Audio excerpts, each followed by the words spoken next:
The Hyborian Age by Robert E. Howard, narrated by Sean Lester. The Hyborian Age.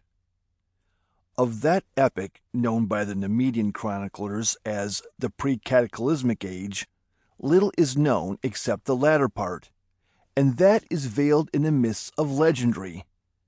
Known history begins with the waning of the pre-cataclysmic civilization, dominated by the kingdoms of Camellia, Volusia, Verulia, Grondar, Thule, and Camoria. These peoples spoke a similar language, arguing a common origin. There were other kingdoms, equally civilized, but inhabited by different and apparently older races.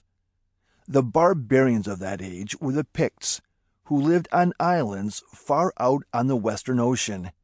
The Atlanteans, who dwelt on a small continent between the Pictish Islands and the main or Thurian continent, and the Lemurians, who inhabited a chain of large islands in the Eastern Hemisphere. They were vast regions of unexplored land.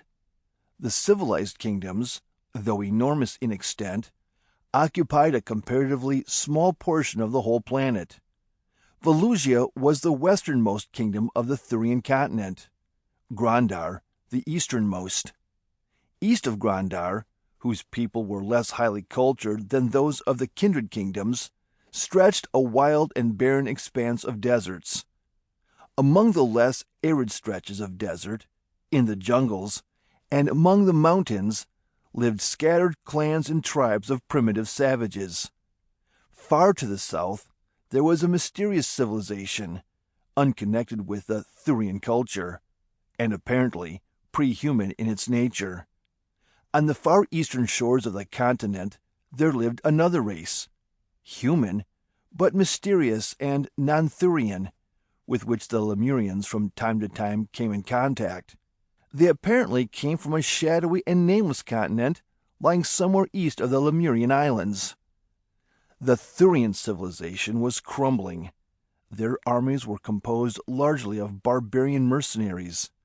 Picts, Atlanteans, and Lemurians were their generals, their statesmen, often their kings. Of the bickerings of the kingdoms, and the wars between Volusia and Camoria, as well as the conquest by which the Atlanteans founded a kingdom on the mainland, there were more legends than accurate history. Then the cataclysm rocked the world. Atlantis and Lemuria sank, and the Pictish islands were heaved up to form the mountain peaks of a new continent. Sections of the Thurian continent vanished under the waves, or, sinking, formed great inland lakes and seas. Volcanoes broke forth, and terrific earthquakes shook down the shining cities of the empires. Whole nations were blotted out. The barbarians fared a little better than the civilized races. The inhabitants of the Pictish islands were destroyed, but a great colony of them, settled among the mountains of Volusia's southern frontier to serve as a buffer against foreign invasion, was untouched. The continental kingdom of the Atlanteans likewise escaped the common ruin, and to it came thousands of their tribesmen in ships from the sinking land. Many Lemurians escaped to the eastern coast of the Thurian continent, which was comparatively untouched. There they were enslaved by the ancient race which already dwelt there, and their history, for thousands of years, is a history of brutal servitude. In the western part of the continent, changing conditions created strange forms of plant and animal life. Thick jungles covered the plains. Great rivers cut their roads to the sea. Wild mountains were heaved up, and lakes covered the ruins of old cities in fertile valleys. To the continental kingdom of the Atlanteans, from sunken areas, swarmed myriads of beasts and savages, ape-men and apes.